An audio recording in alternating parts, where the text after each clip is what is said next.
Yo, what's up? You are listening to The Long Game, and I'm your host, David Lee Kim, co-founder of Omniscient Digital. I'm excited for you to hear from Braden Becker today. He's the SEO lead at Faire, where he's building and managing the SEO strategy for an 8-person product team. That's right, a product team that's running SEO. Prior to Faire, he was a principal growth manager at HubSpot, where he led the growth strategy for the business's free tools. A little bit about Faire. It's an online marketplace for local retailers to find and buy products wholesale from independent creators. This conversation is going to be a little different from other interviews. We go in a lot of directions, and at times we get really technical and in the weeds as we geek out about Faire's SEO strategy and how it all works. We cover topics like programmatic SEO and automating the workflow. We talk about building a content strategy that maps to search intent and the unique challenges that they have at Faire in doing that. And Braden shares some tips for getting buy-in and executive confidence for new SEO programs. I hope that you'll learn something or get a little nugget you'll be able to apply to your day-to-day work. Here's my conversation with Braden Becker.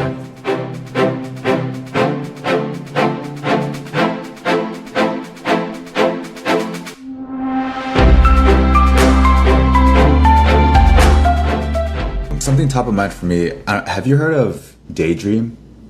No, I don't think so. It's like a newer AI SEO slash content product that they're currently raising their seed round. And like I did put in like a small check, but what they're building is really interesting. So the founder, his name is Tanuka, and his whole value prop is like, we want to automate a lot of the workflow for programmatic SEO and content production. And instead of creating point solutions where it's like, hey, add these internal links or like optimize your post by adding these keywords or anything, he's looking more of the workflow. So one example is, let's say you're in this industry and you have this keyword you want to go after. You put in that keyword and it'll automatically spin out the brief. It'll automatically like create a list of websites you should reference. It'll also look for semantic keywords that you should also try to rank for related to that keyword. And then it'll produce the first draft or whatever that you can just edit and write. And then the cool thing is it also does the monitoring, or at least this is the plan, like the dream that he's selling. It'll monitor it so that like once a week or once a month, it'll say, hey, these pages have lost rankings or the search results have changed. You should update it. Click into that post. And then it'll show you like, hey, here's the paragraph you should add, or like, here's some edits that we recommend you make. Do you approve of these? Yes. Click yes, yes, yes. And then press publish and it'll push it out to WordPress or Webflow or something. And I was like, oh, that's fascinating. Like, I haven't heard that monitoring, like automated monitoring aspect. Maybe I'm just not up to date with all the tools and everything. But I thought of you because I'm like, oh, Braden's team is building this shit internally and they're trying to solve this with like their own platform. So I don't know, like, how does that, when you hear what I just described, are you like skeptical? Or are you like, oh, I would want to use this? Like, what's your reaction to that? Well, it honestly sounds a lot more similar to the types of programming we were building at HubSpot, where we were, we spent the first maybe 6 to 8 months of the program on the blog, just building our bank of keyword coverage. And then we got to a point where, I guess when I was early on in the program and when I had joined, they already had like this big foundation of content that they hadn't updated yet. And then, we got through kind of the low hanging fruit, and then we were looking for a way to, not necessarily automate, but make easier the process of finding the best opportunities for updating. And the actual updates were certainly not on our radar for like something you could automate, but it strikes me as an inevitability that there would be an automation that kind of brings you end to end, that you can use this this mechanism of finding what you need to do, doing it really quickly, and getting back to like more of your creative work. So in that sense, I'm not really surprised that there was finally a tool years later to kind of like attempt to perfect that it's now a necessity. I mean, like most of these companies, like I remember we were doing this, and it felt like kind of this really, really great competitive advantage that we had this full program and a full-time investment in doing this. And then we kept talking about it, and we just started seeing this ripple effect across the industry, and people were doing more of it themselves. So my first reaction is I'm not that surprised. On the other hand, it does feel like highly specific at the moment to a content marketing program. And I think when it comes to e-commerce and whether you run an online shop or an entire marketplace, and you're interested in programmatic, I'm, to some extent biased because we do have a program with a full data science team in-house to help us run this pipeline. But it strikes me as something that's going to need more of an in-house, out-of-house collaboration in an e-commerce program, because there's just so much data in a marketplace. Product ranking, taxonomy, like taxonomical matches between queries and category pages and products. And it's just a massive bank of data that I think a third party would inevitably need access to in order to make smart decisions for the company. Yeah. So I remember we got lunch I guess a couple weeks ago. Maybe we're overdue for another lunch, but you were telling me about what the SEO program at Faire looks like, and I was like, oh, that sounds like a product team. Like you sit on marketing, but you mostly work with product, eng, data scientists. So maybe for the listeners, whatever you're able to share, like maybe explain what the team looks like and what the whole program looks like, because I think you have something really. I think what you guys have built out is like the ideal of what an SEO team should look like, and maybe more folks should hear about what you're building. Sure, absolutely. So it really is a product team. You're right. It's not. I think at the typical SaaS company, you might expect to see an SEO program on marketing with business partners outside of marketing, and it is definitely like inside out at Faire, and I think it is the case with lots of big marketplaces where it is SEO is a product team with marketing partners, and I am that main marketing partner. So it is the inverse relationship, and I think the big reason for it is because, and we were working with a consultant for a couple of years who put it a good way. In a marketplace, the keywords are the product in a way that they're not always. That's not always the case at a software company, or really at any company that does business online, where the keywords help acquire customers that can then activate in the product. The keywords in this case are the money, and when we lose traffic, our customers lose traffic, and so because of that, it does warrant this product-centric program. So the actual organization is built around one product manager who's my direct business partner on the product team. We have an engineering manager who manages implementation across, I think it's like 7 or 8 engineers. And then we have a data science partner, a product design partner, a content design partner. It's sort of all 100% focused on an SEO program. I believe so. I don't want to speak for all of my partners, but I think the majority of their time is spent on SEO for sure. And like the product manager is 100% focused on SEO at the moment, and so are the engineers.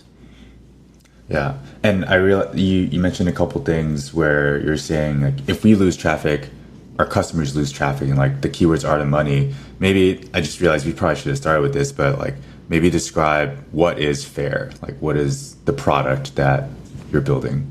Hopefully enough people are intrigued now that they want to know what is this business. Faire is an online wholesale marketplace that connects independent brands and product makers with local retailers. So it's a members only marketplace. You could think about it sort of like Etsy, but just for retailers and just for buyers. And so it's a pretty large marketplace. It spans a number of different product categories, including home decor, pet supplies, food and drink, skincare, jewelry,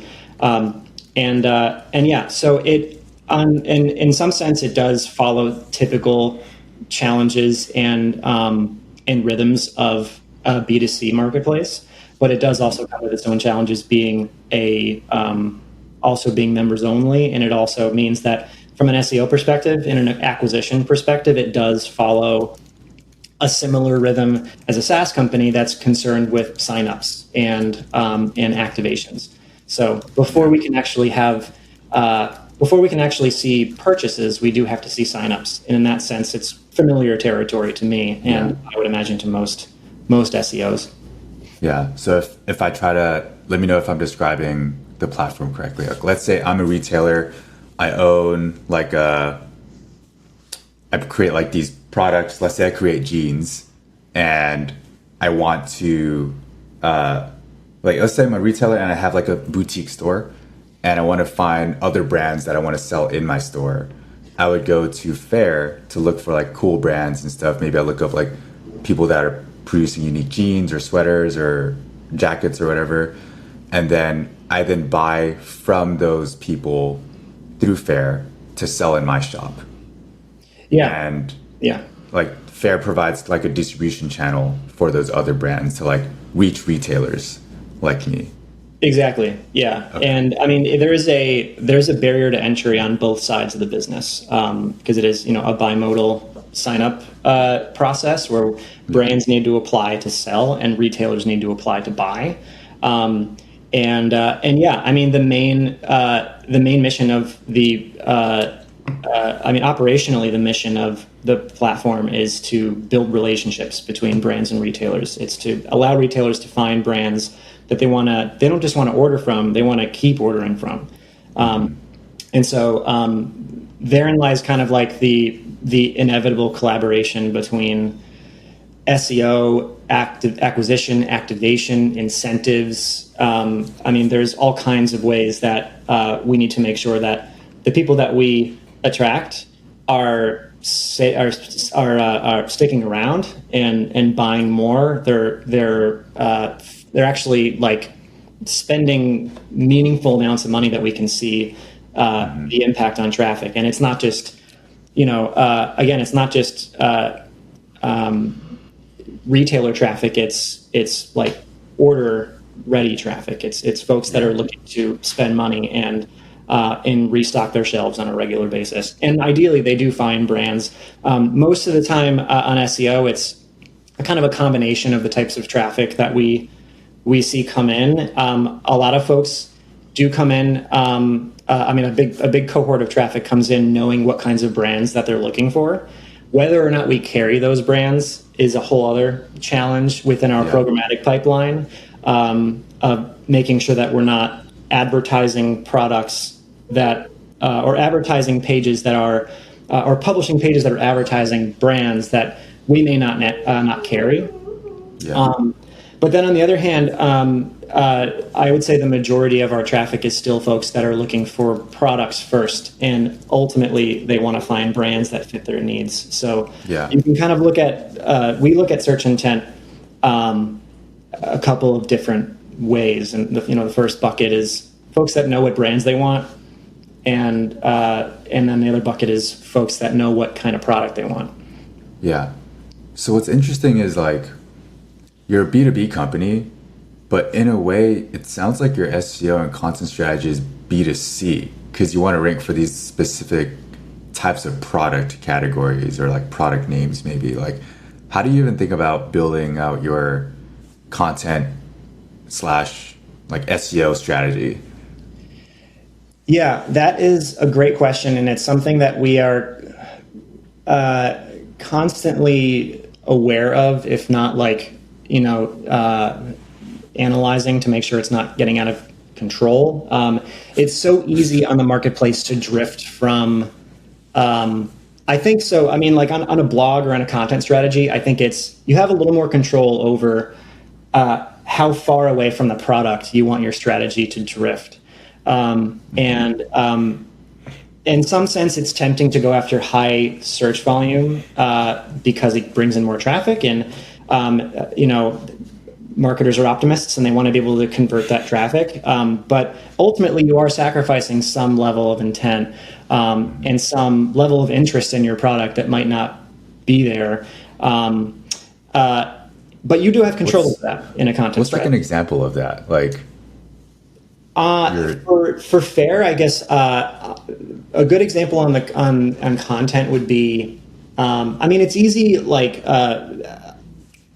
foundationally, it's easy for us to know that we are targeting retailers, and that's where the majority of our demand is, and what we're most focused on is just attracting more buyers.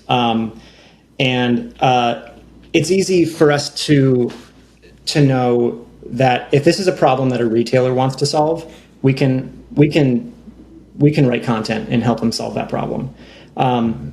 Whether or not that problem appeals to a retailer that's looking for new vendors or just trying to solve a problem, but may not be interested in a new buying pipeline, is a second challenge entirely. And it's really hard to know that from just doing keyword research, is knowing, like, are these problems that retailers are solving, and are these problems that retailers that are in a position to buy and discover new vendors and suppliers is trying to solve. So I think that's the decision point for us on the content side. On the marketplace side, it's a little murkier because we don't have as much control over how much like consumer-based traffic versus retailer traffic we can get, because I guess the line for us is, like, if it's a keyword that has, at least in the US, wholesale has different meanings depending on which country you're in, and there are some countries that it doesn't resonate at all with them. And so it tends to be a little harder in Europe, for example, where the retail buying process might not be present explicitly in the types of search volume that you see. Though it is more present in the US, where wholesale has more of a cut and dry meaning to retailers. And so in the US, it's easy for us to know that, like, if the keyword has the word wholesale in it, it is most likely coming from a retailer. So in that sense, we know where the qualified traffic is, but we don't know how much retailer intent is in, like, the inevitable consumer traffic that we're going to generate. How much qualified traffic is in that search volume that we might still find value in, even though we're not, like, intentionally trying to go after it. Yeah. So then how do you either control for that or make the most of it? Is it just like, oh, let's just, like, we accept we're going to get a bunch of consumer traffic that's not going to be relevant? Like, is there no way around that, and you just, like, go for those relevant keywords anyway? There are fewer ways around it on like an online store than there is on a blog, where you can be a lot more selective with the content you're trying to produce. On a marketplace, where you have, like, this, for the most part, it is a fixed taxonomy, and expanding or changing that taxonomy is going to be a deeply collaborative process with engineering teams that you don't usually work with. So we have to look at it through the lens of, this is our marketplace, and we only have so much control over the pages that we generate or update or optimize. And so the levers that we can pull to make sure that they're attracting the right people are fewer, and they're also softer signals that we're sending to Google. I mean, like, you can write a blog post about how to buy wholesale clothing, and you can be pretty confident that's going to generate the right kind of traffic. But in a programmatic pipeline, in a taxonomy that's growing quickly, especially in an industry that is relatively new to the search landscape. The idea of the wholesale buying process is not as big or as mature organically as the B2C buying process. You're inevitably going to get like Google, to some extent, we're just expecting Google to have trouble figuring us out. And we're going to get some B2C traffic purely because it's growing pains. And it's just something, it's a mixed shift in the types of audiences that we're visible to that we're going to have to deal with. The trick is like knowing when is it getting out of control? When is it a problem? When is it a Google problem? And when is it a Faire problem? So we haven't really quite answered that question yet. It hasn't come to a point where we really think we have to get this under control. Because we are still, we're still generating the right traffic. We're still generating orders. You can use things like, order rates, sign-up rates, click-through rates as leading and lagging indicators of how qualified this traffic actually is. And if you see these things trend in scary-looking ways, you can use that as a sense of like, okay, maybe we're doing something wrong. Maybe we need to change, the on-page content a little bit so it sends the right signals to search. That's, I guess maybe a little bit of a non-answer. It's like, we don't really know what we can do. A lot of it's not, I guess it's a combination of, like I said, on-page content optimization. But that real estate's limited, right? Especially if it's a listing page or a category page, there's only so much you can do on that page that doesn't interfere with the way brands want to tag and describe their products, to help search engines better understand what your business is. And I think that's where internal linking comes into play. And that's where just site architecture in general, I've grown to have such an appreciation for, because especially in marketplaces where you have millions of pages like Faire, knowing how to draw the right relationships between pages becomes so important, because that's the only way or the best way that search engines are going to know how to classify what your page is about and what your domain's about. Yeah. The more that you speak about Faire, and I'm contrasting what you're talking about with like most of the clients that we work with in B2B software. It's like you have the blog, you have some product pages, it's mostly it. But when you're describing Faire, it's like there's a two-sided marketplace of brands and retailers. And then you also have the product marketplace and like all the product listings and like the category pages for the products. And I'm like, oh wow, this is an SEO business. Like when it comes down to it, and like it's a tech platform that's primarily powered by SEO. Yeah. I will say, it is not the most load-bearing acquisition channel we have right now.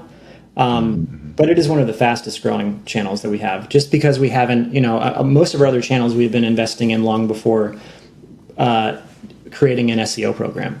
And so just by a function of how old our program is, it's not, it doesn't bear a ton of responsibility just yet, but we know it's going to.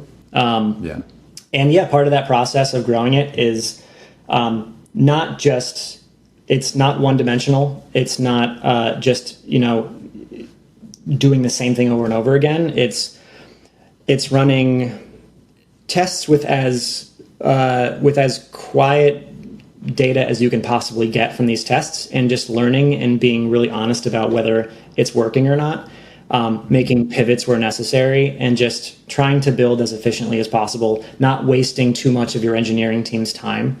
And I think that's another thing about working both at a startup and at a company that has dedicated resources for SEO as a demand channel, is just not just trying to be really, really respectful of your business partner's time.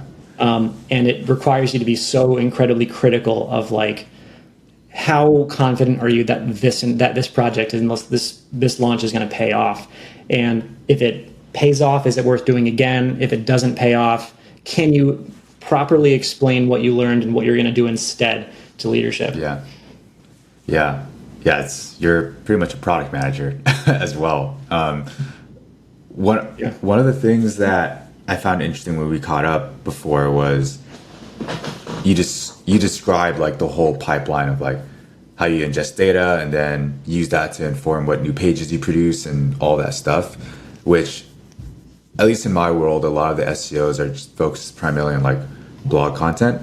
I think there's still a lot of opportunity there, but maybe without, I guess even if you shared your secret sauce, I highly doubt many people would be able to like implement it, but maybe without sharing like any sensitive information, maybe you can walk us through a high level, like what does that whole process look like? And like, I guess what parts of it are automated and how does it all work? Lucky for me, I don't know enough to disclose sensitive information on how exactly the machine runs. And it also predates me, so I'm still kind of learning about like all the different linking models and just the logic that powers this pipeline. But the program, and for context, I know we were talking about this ourselves separately, but the marketplace has, the way that I look at it is we have a lot of fixed pages, like taxonomy pages, categories that aren't going anywhere. The taxonomy engineering pod might change things or rebrand things from time to time, but for the most part, it is not under SEO's direct control. But then you have these fluid pages, which are mostly based around search volume trends, both internal to Faire.com and external to just third-party clickstream data on search engine demand. So, and this is fluid. This is like this body of content, and I mean, again, they resemble category pages. They're designed to help retailers browse, sign up, and ultimately purchase. And it's built around trying to surface the most popular searches, again, both in our marketplace and to some extent just on Google, such that we have the right inventory to serve these, to take this search volume and package it in a way that we can allow retailers to browse through it. And so the crux of it is it's a search volume pipeline. It's constantly tracking internal and external search volume trends and updating the internal linking, like creating templated pages that we can surface in real time on the site. So that they're linked from the right, they're prioritized correctly from a linking perspective. They're linking to the right related pages as necessary and as they appear. So if we were to like make it a tangible example, like I'm on the website right now. Like let's say you're tracking searches for like lip balm, and like the internal tooling is like, oh, in the last month, 5,000 people searched up, maybe that's not the trigger, but like some minimum barrier of people have searched for the phrase lip balms. And it's like, okay, now we're going to create a new category page automatically with lip balms populated with the products from the brands on our platform that have lip balms, and then internally link amongst all the other relevant pages automatically as well. Is that correct? Essentially, yeah. There's obviously like it's a tricky type of content and part of the site to describe, because technically these pages are infinite. I mean, like you can if the search volume is there's a templated page that could be generated to capture that demand, and supporting this whole operation is like, I mean, people might be able to find these pages, but the trick is when to surface it to crawlers, when should Google start seeing this page, when should they start ranking it, And that threshold is supported by an internal linking surface that we're constantly kind of like reprioritizing as we see search volume change. And so we often see like, you know, like every there are various surfaces on Faire.com that we reserve just for this type of page and to link to this type of page. And depending on what searches are most popular, every time we query this data, we run this pipeline, the links you see on one page might be different from week to week or month to month. And it's purely because we're looking at data and we're reprioritizing based on like how many people are searching for this. What other types of searches is the same visitor searching for in the same session? So yeah, I mean, it's a prioritization system that I'm definitely oversimplifying. And I think if a data science partner of mine is listening, they might have something to say about it. But all that is to say, it's a combination of search volume data that we're constantly monitoring and an internal linking surface on Faire.com that is constantly receiving new priorities. And so a lot of the times you would expect to see these linking surfaces change during like seasonally special times of year. So for example, Halloween, for example, is is coming up, and it also demand on a wholesale marketplace tends to peak sooner than it would for a B2C store because retailers need to stock products before consumers can buy them. So that's the other adjustment we were kind of making is like, you know, when can we expect to see big shifts in demand because retailers' buying patterns are different or earlier than their customers' buying patterns. So yeah, we would expect to see big changes and big internal linking shuffles during holidays, during back to school time, during seasonal changes, during Christmas, and they also change based on geography. If they're country and culture specific holidays, their own linking services might change independently of other parts of the site that are dedicated to different countries. So it is there's so many factors. This sounds so fun. Like what? Yeah, like all these different factors to consider. It's definitely like a playground for the data science team and for the engineering team. And it's something that I'm still kind of like my PM and I are, my product manager and I are, I think, always learning and relearning and like, catching up, like, how does this work again? Like, what's the threshold for like, how many products does we need here? How much search volume does a need for a link to surface? And it's like, we're still in the process of like wondering, should it be different? Should our search volume thresholds increase? Should our linking surfaces allow for more links? Would that deprioritize the wrong pages? Like, there's constantly this risk assessment that we're running, and so I think that's the other thing that's I would imagine a more prominent challenge in e-commerce is like, what is the downside to doing something technically? And that becomes an increasingly big problem the more pages you have. Yeah. So you mentioned something earlier where when you want to make a bet, you need to be as sure as you can be that it's going to be the right bet to make. And I imagine that means getting buy-in, not just from like the executive team, but from your product manager and engineers who are going to be the ones spending a lot of time building out like new pipelines or anything that's required. So how do you think about the process of like getting buy-in and getting confidence and communicating the ROI of investing in like maybe a specific program or just SEO in general? Yeah, that's a great question. And I think when I first started, I think that it's easy to assume that like because they're hiring you and they're giving you business partners to work with, that you have nothing to prove. And that's just not the case at all. And I think getting buy-in is something that you're going to have to, you're going to have to keep your buy-in too. You get a lot of buy-in up front, but if you're not holding up your end, if you're not delivering on the whether they're promises or forecasts that you're telling your management team, you're going to be signing up for follow-up discussions along the way. So buy-in for me is not something that you just get and then you run with for as long as you want to work there. It's something you're constantly massaging and nurturing.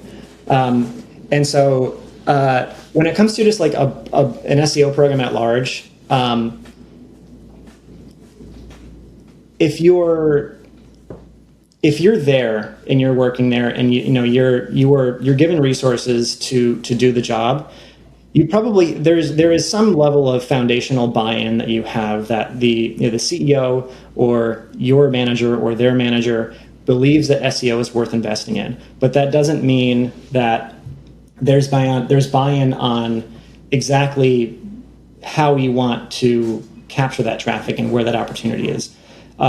And so it's not necessarily your job to sell a leadership team on why SEO is important. That should probably have happened before you were hired. And if you do find yourself pitching at too high a level, not enough conversations happened before you were hired. So just to set expectations, the buy-in from an SEO manager or an SEO strategist's point of view should be, you want buy-in for the projects you're running. You want buy-in for the type of strategy that you're creating. And then with that context, we got buy-in just by being extremely clear about that strategy and not assuming that just because they know SEO is worth investing in, that they're going to know exactly. They're going to leave us alone to do it. You need to be really, really crisp on why you're doing what you're doing. What's your strategy over the next 6 months? Will it change after that? What might be your strategy over the next the following 12 months? And what are the different tactics and plays that you will probably run to support that strategy? So a lot of that buy-in just comes from being really thorough up front and not assuming that you have to use kid gloves with the people who hired you. So yeah, it's just being a really good communicator and being really honest about what you want to do, how long it's going to take, and all the different scenarios and challenges that you might run into, and just know how to sequence it all. Like what can the executive team expect to have to do before they can expect to do something else? In an SEO, I mean, to some extent, there's an infrastructure in SEO that's laid out for you to follow. In that, if you're starting from scratch, you're probably going to be concerned with crawling and indexing before you can really be overly concerned with high ranking traffic and even conversions. So you can think of it in terms of just literally what is the sequence of events that needs to happen before SEO can start actually making money for the business, and that can steer your strategy a little bit. But yeah, I mean, I think as long as you have a real honest strategy up front, and that you know that if things don't turn out the way you expect them to, you have really clear answers as to why and what you're doing to pivot. Again, that's the buy-in process for us, and that's what gets you more trust along the way. So it starts with a belief in the channel, but beyond that, it can really be a constant process of educating your team and your leadership team on just what's worth working on and what kind of resources you're going to need, and then by extension, what kinds of people will you need to eventually hire, or have you decided you now need more resources to carry out? So you definitely have to, I mean, pardon the pun, but you need to crawl before you run. I hate you, man. I think I thought of that a few weeks ago, and I'm like, I don't know, that's the SEO stats here as far as I'm concerned. That's good. So, I appreciate you sharing all that, by the way. That's like, it's interesting because I feel like as I've gotten more experienced in like the professional world, the easy part is doing the work and communicating the work. The hard part is communicating the work to people who don't know what you're doing. Like that's, I think, where the buy-in conversation comes from, and like the communication comes from is like you said, don't think that just because you're hired, you can just be lazy about communicating what you're working on. Like you need to put in extra effort if you want to do these complicated projects and like do new projects that no one else is thinking about, because otherwise they're going to respond to you like, what are you talking about? Like, we just wanted you to do this thing that we hired you for. But if you have bigger plans and visions, that requires that effort of like first building a track record and then being able to communicate like why they should feel as confident as you in these projects that you're pitching. So I love that. Yeah, no, I agree. I mean, it's been a big learning experience for me as well. Like just kind of knowing. I mean, and also, I mean, every executive team is different. Every business wants a different level of oversight and information on what you're doing. But I think ultimately the more information you can offer, the better. And the more they can self-serve, the better. Like the more you can write things down and allow your business partners, people that touch the same content that you do and, you know, don't want to interfere with what you're working on, the more you can really just document what you're doing and allow people to get excited about what you're doing and capitalize on momentum and like public appreciation that you're getting with like, hey, as long as you're paying attention, we really want to do this, or make sure that like, share this document with your coworkers and your teammates, because the more visibility SEO gets, the more likely that other parts of the business might accidentally break something. And that's also a big thing in marketplaces that I think is less an issue, not as often an issue in smaller sites or businesses where SEO is not the centerpiece of an acquisition strategy.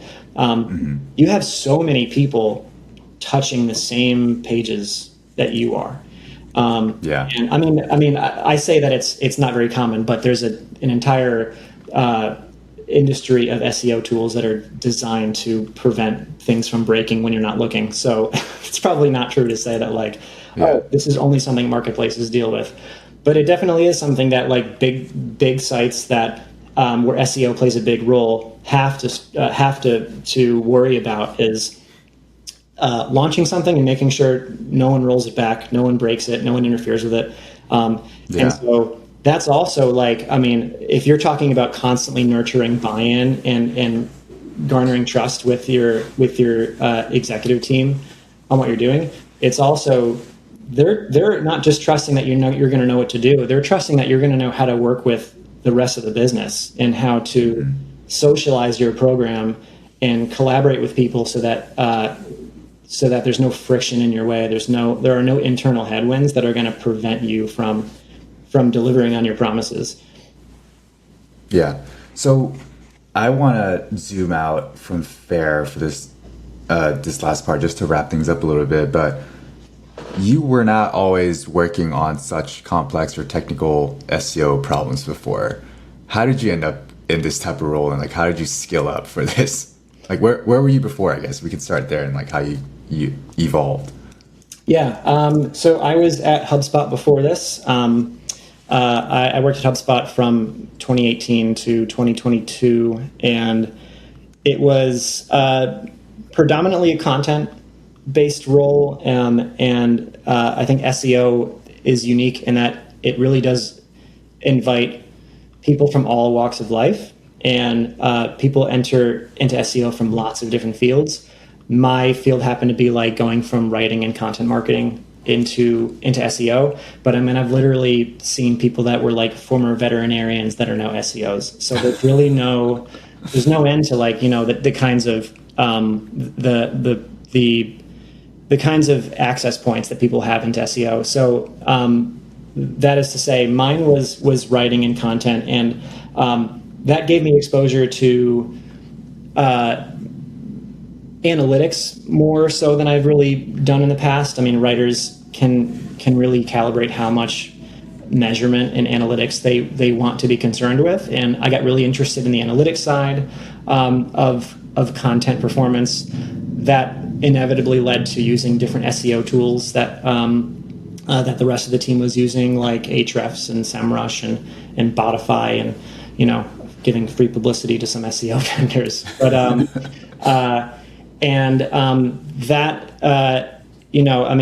I think the more you dig into SEO, it tends to be a self-fulfilling prophecy that your experience in the channel mutates, and there's only so much you can learn on the content side before the performance hinges on things that are more technical in nature. Before Faire, it was I definitely started in a more editorial capacity, and then having more conversations with technical SEOs that I've worked with, it just got me more curious. And probably had a lot of conversations with Victor Pan. Yeah, Victor Pan is a well of knowledge that he would never admit to. But I was lucky enough to surround myself with the right people and people that were willing to share what they learned and what they know, and running experiments with people that I wouldn't have been able to run these experiments on my own. Building things. I mean, I've built stuff with Alex Burkett before. That definitely, it just gave me more confidence to just trying things and breaking things. And I think having an attitude of what's the worst that could happen is actually a good thing in SEO because it does. I mean, it teaches you things. And jumping into a more technical role where the main priority at the beginning of the program was technical. You're never going to be totally ready for it, I don't think. I mean, I wasn't 100% ready for it, but if you have enough appreciation for how SEO works, functionally, it's not that the barrier to entry gets lower if you just the more you understand just how search engines work, how an algorithm works, how much patience that you would need to have before seeing something pay off, and all the different reasons it could go wrong. Just kind of maybe not knowing all the little minutia of how structured data might work, or how page rendering might work from site to site, how JavaScript can interfere or help with that, is not necessarily a prerequisite to being successful in technical SEO. It's really just knowing that these are the types of things that you're going to be concerned with, and that the website is going to need to be concerned with, and the rest I think kind of comes naturally. And it's also helpful to know that technical SEO is not a one-size-fits-all function of an SEO program. Every website is going to have a different mix of challenges and solutions and setups. So learn how yours works first before trying to learn how all the different setups might look outside of your one world. That's a little bit of how I jumped in, but I think also hopefully some cautionary tales to other folks that might be more intimidated by tech SEO. It depends on the website, but if you are curious enough and willing enough to make mistakes, you're only gonna learn. It's gonna be 2 steps forward, 1 step back at the worst. Yeah, it's what's that phrase in the Matrix? Follow the white rabbit. Yeah. You got curious about the analytics as someone on editorial. You dove into analytics and you're like, oh, there's all these tools. There's this whole world of technical SEO. Let me go learn about that. So for folks who, I guess it's not even it's not like you ever intentionally wanted to get into this world. It just happened naturally because you followed your curiosity, which I guess for folks who are listening, I know, at least from my experience speaking to people, they try to think about and figure out the next step in theory versus like looking at what's in front of them and like what white rabbits are there for them to follow, and like just naturally evolve. Yeah, yeah, I totally agree. And luckily, I mean, if you are the good thing about technical SEO, as far as I've seen, is that like it will always deliver on your curiosity. You're never gonna like be curious about something and then be disappointed in what you find. Yeah. There's gonna be something that either subverts your expectations or confirms what you thought, but then gives you something extra that just makes you even more curious about the door behind that door. And yeah, I mean, and to kind of bring it back to like, how does a business harness this curiosity? And I think like that's the other thing that like I think if I were to put myself in the shoes of a founder, I would say like whatever channel you're hiring for, be it SEO or social media or SEM for that matter, which can also be like just as complicated as SEO, is just bidding strategy, is like, you know, allow your employees to feed on their curiosity, but like know what the right balance is of like, you know, when can they necessarily drift and experiment and find something new that maybe they weren't planning on focusing on, and when do they need to kind of come back to the barn and like make sure that you're not disrespecting your core priorities. And I've found that just from the seat of an SEO to be also challenging, is like what I'm curious about and what we need to do right now and what we need to do over the next several weeks don't always line up. And so from a marketer's point of view, that's also its own struggle of like, just how do I feed my curiosity and have fun while also like doing things that are just really necessary, and maybe I've done them before, so they're not as exciting anymore, but like we still have to do them. And so balancing those two and knowing like at what point do you say, okay, I'm satisfied with what I've found. Now let's try to bring this back in and incorporate it into a roadmap in a productive way. Yeah. How have you done that for yourself? I can't say that I've really come up with a good mechanism for making sure I'm not like, you know, wasting my own time or knowing like what's the litmus test for what's worth taking in and incorporating into a roadmap, or trying to get buy-in with my PM. I'm like, oh, this is something that we weren't thinking about, but I think we should do it. How do we prioritize against the rest of our priorities right now? Yeah, I mean, there's, on the one hand, you could really, I mean, have a priority system, and that's its own thing. Like, how are you scoring things against one another?